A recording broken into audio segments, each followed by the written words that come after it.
Well, thank you. As always, it's an absolute pleasure to be with you, and particularly excited for the launch of this collaborating centre and all of the hard work that Dina and Otter and others have put into that. And I wanted to start with a Welsh word. This is the word dysgu, and it has a dual meaning. It means to both teach and to learn. And I think that that sort of sums up what the Collaborating Centre is doing and what we're doing here today as well.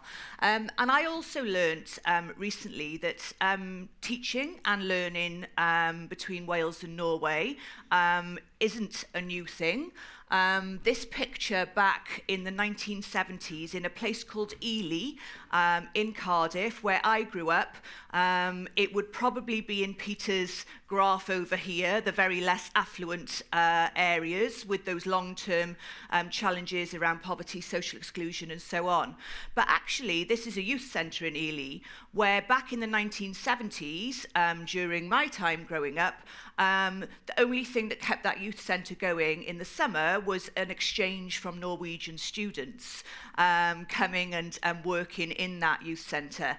And also teaching and learning the Norwegian church here, which is just outside our Senedd, our Parliament building, and is actually the home to so many of our kind of political engagement events. Now, you obviously had a very big impact on teaching and learning from those exchanges in the 1970s, because coming from Ely and Cardiff, this is the first female First Minister, Eluned Morgan, who came from that community, grew up there, going through those youth centres in the 1970s, and myself.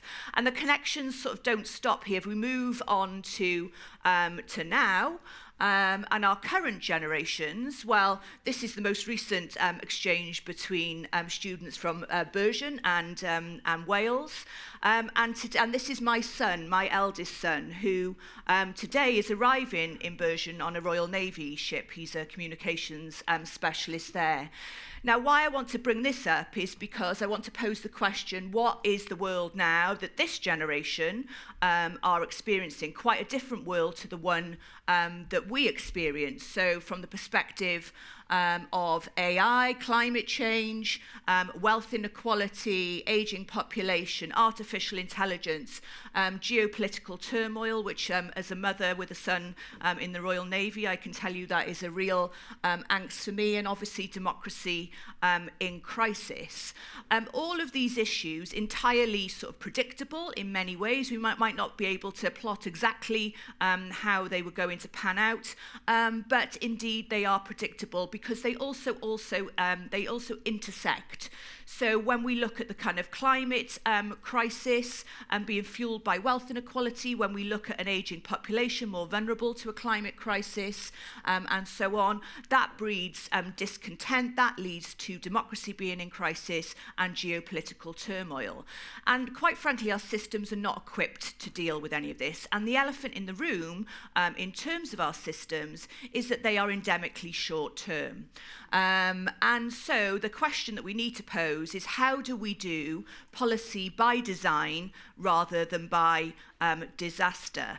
Well, in that regard, welcome to Wales, croeso I Gymru, the first country in the world who legislated to protect the interests of future generations and to put many of the things that we've been talking about today in terms of well-being on a statutory footing. Now, we've heard a lot about the what we need to do. I'm going to talk about the how we did it, which is quite fitting, seeing as my name is Sophie Howe. It feels like that's what I should do. So, the how. First of all, back in 2013-14, Wales held a national conversation with citizens. It followed a manifesto commitment which simply said we will legislate for sustainable development. Now, that could have gone off in a range of different directions. It could have been something that, the NGOs and, lots of people in government burrowed away in and didn't engage citizens at all, but actually government decided to take it in a different direction. They held a national conversation with the citizens of Wales, where they pose the question, what is the Wales you want to leave behind to your children, your grandchildren, and future generations to come? And this is what the citizens of Wales came up with, these 7 interconnected well-being goals. And these actually formed the goals that are now set out in law in Wales. They essentially form the vision or the North Star by which all of our decisions in Wales taken by our government and all of our public institutions must be tested. The question is, are you helping, is what you're planning to do helping or hindering us getting towards these goals? Now, you wouldn't think it was revolutionary for a country to have a set of long-term goals, which doesn't change from one electoral cycle to the next, but it is indeed revolutionary. The next thing about these goals that's really important is the fact that they apply to everyone. So every public body in Wales must contribute, must show how their actions are contributing to every one of those well-being goals. So delivering the goal of a healthier Wales is not just the domain of the health department and our primary care infrastructure, it's just as much the role of the economy department, of the arts and culture sector, and so on. The next thing that's quite revolutionary about this is this goal of a prosperous Wales, and we've heard a lot about the woes and the challenges of GDP, and I very much share a frustration about our obsession with GDP. Essentially, it's an extractive mindset, isn't it? We've built this economic system that treats human and kind of environmental resources, resource depletion, as a kind of invisible cost, and we've always almost kind of accepted that. In Wales, we are seeking to change that. We do not make any reference in our aspiration for a prosperous Wales to GDP. We do use GDP as one of the measures, but one of 50, not the measure. And what we're trying to reach is a society which is innovative, productive, low carbon, recognises the limits of the global environment, uses resources efficiently and proportionately, and so on.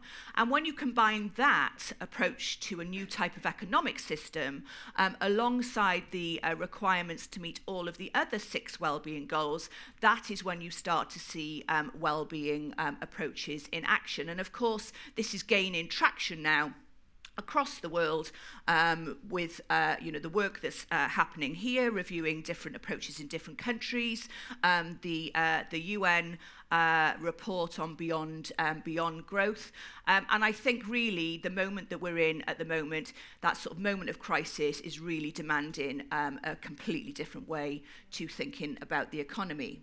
Now, the next thing that the legislation does is it sets out 5 principles for decision making. So public bodies must consider the long-term impact of the things that they do. They must apply foresight. They must balance the needs of current and future generations. They must seek to prevent problems from occurring or getting worse. So that's in terms of how they spend, what their policy interventions are, seeking to move from just responding to acute issues to primary prevention. They must integrate their actions. So this is recognising the connections between each one of the wellbeing goals. And I was so pleased to see Peter put that graph on, which I was just saying to a colleague, I am still using the WHO Health Equity Status graph from, I think I've been told it was 2019, which outlines what are the differences for what are the reasons for the differences in life expectancy. We invest so much money into health in terms of the healthcare system, and yet we often forget those kind of primary drivers of health. So recognising that everything's connected to everything. For that purpose, collaboration, all of our public bodies must work together, and there are particular governance mechanisms and new bodies and boards that are established to do that, and involvement, so co-production with citizens, beyond engagement, beyond consultation, a genuine sense of co-production. The next thing the legislation does is establish accountability through an independent Future Generations Commissioner. So that was my role for the first 7 years of the legislation. A role to be both coach and referee, as I describe it. So coaching, supporting, advising government and the other public bodies on how they can meet these wellbeing goals, helping to equip the system on long-term thinking, because hands up if anyone in this room has ever been trained in foresight. 1, 2, 3. 3 people. Okay. Our system's not equipped to be able to think and act in the long term, and most of the processes in our system actively work against that. So trying to unpick many of those things. And then referee powers to intervene in decisions, to hold government to account. I couldn't force anyone to do anything or stop anyone doing anything, but I did have powers to publicly intervene, to review decisions that have been taken, and to ask for public justification. And if public bodies didn't follow my recommendations, they had to outline publicly why they were failing to do so. So essentially, our model is built around these 4 A's. Set out the aims, the long-term aims you're trying to achieve, the architecture of the system, action. Where do we expect action to happen? Well, the legislation sets out in the way that we spend public money, in long-term budget planning and spending profile, in the way that we procure goods and services, in our risk management, in our workforce planning, in our assets management. These are all areas where the Act is expected to be applied. And then, as I said, the 4th A, accountability.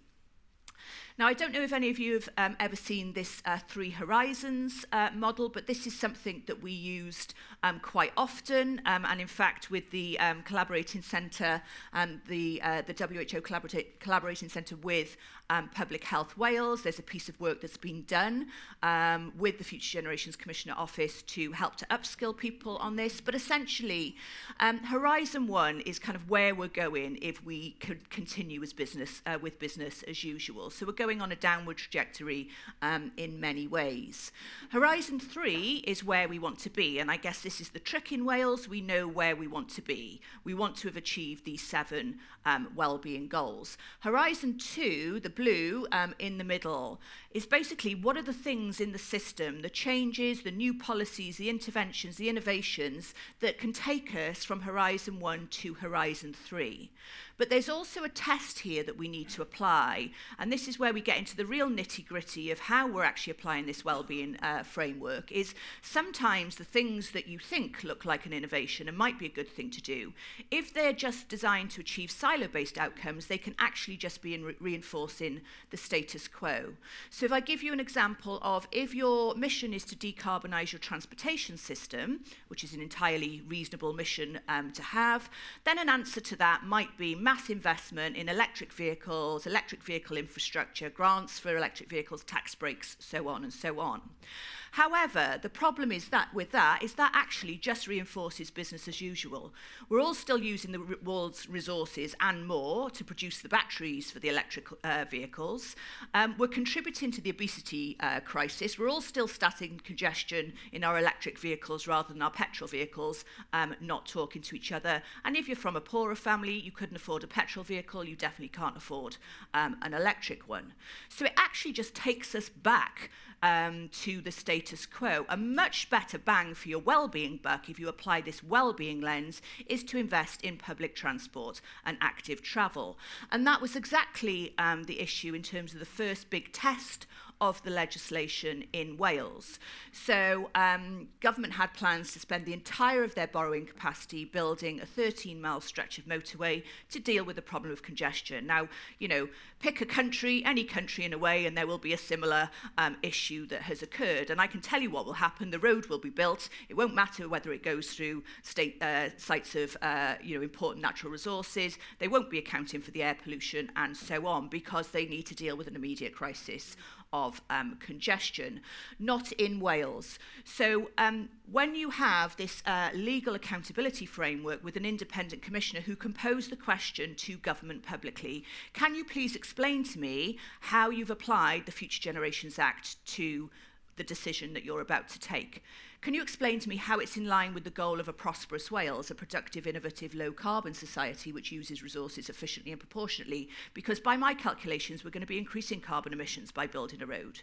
Can you also explain to me how it's in line with the goal of a resilient Wales, which is about enhancing, maintaining, restoring nature and ecosystems, because this is where the road was going to be built.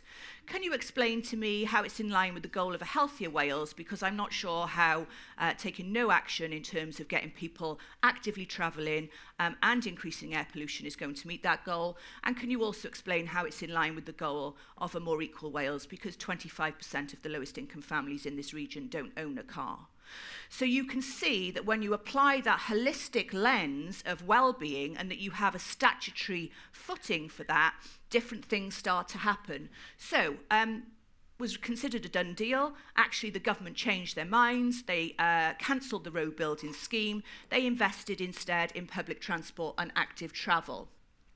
And we reformed the entire approach to transport. Now, you might think, why is she talking about transport when we're here at a World Health Organization Collaborating Centre launch? Well, that is exactly why. Because all of these decisions taken in different departments contribute either positively or negatively to achieving the health outcomes we want. And this is where we really need to get to in terms of that whole system approach. That it's not just the business of health, that it is the business of how we take transport decisions. It is the business of how our economy works. It is the business in terms of how we deploy our assets in arts, culture and heritage through social prescribing to improve population health. And on this transport journey, just applying these three horizons. I've lost some things there. I don't know where they've gone. But essentially what we did is we then reviewed the entire transport strategy for Wales. We cancelled 51 of 55 pre-approved road building schemes. We invested that money instead in public transport and active travel.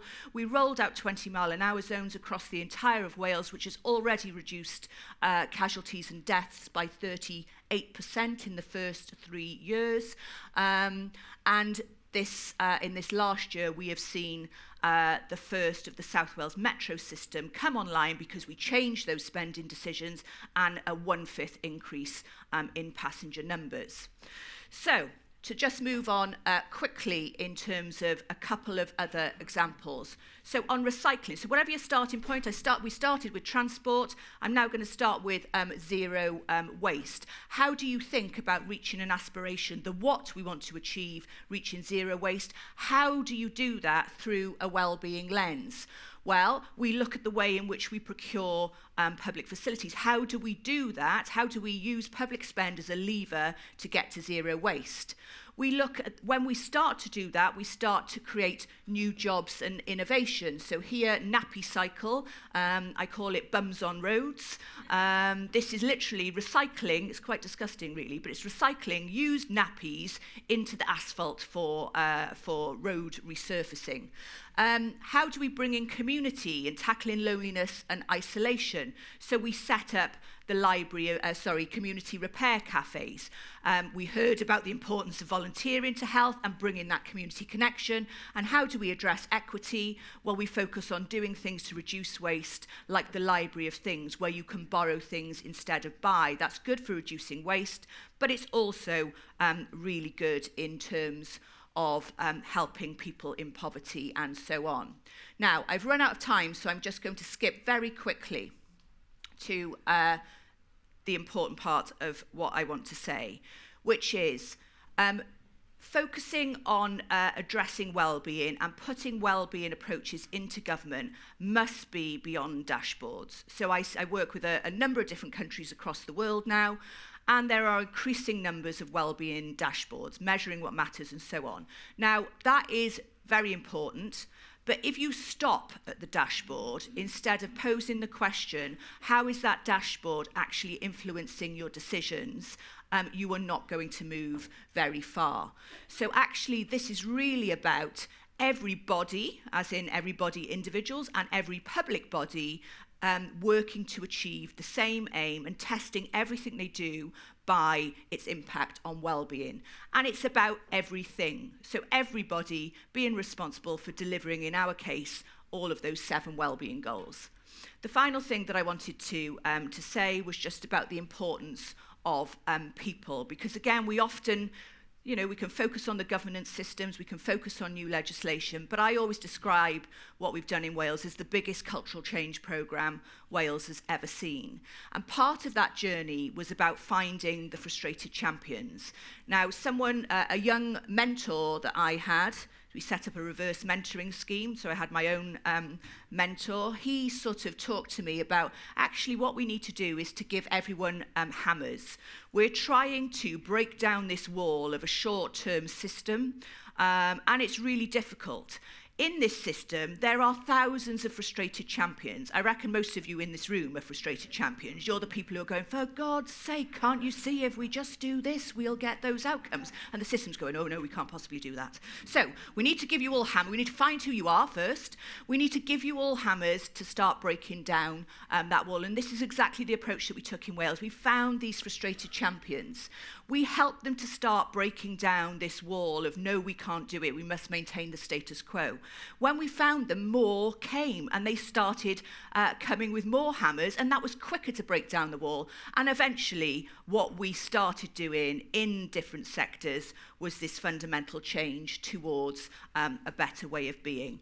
Now, this is moving on globally. Future generations thinking designed to achieve the well-being of current and future generations. A UN declaration on future generations. There are many countries now across the world who are starting to embed this type of thinking. The key challenge is for us to be joining the dots around that kind of connective tissue, if you like, of how do we join well-being approaches with long-term governance? How do we make sure that we're involving citizens? How do we join the dots between what the health sector are doing, the environmental sector, the poverty sector, and so on? We're seeing the importance, therefore, of learning those lessons from work like that's being done here in the Collaborating Centre. And here are kind of my, I suppose, parting lessons to add to that. So we need to set long-term goals and we need to stick to them.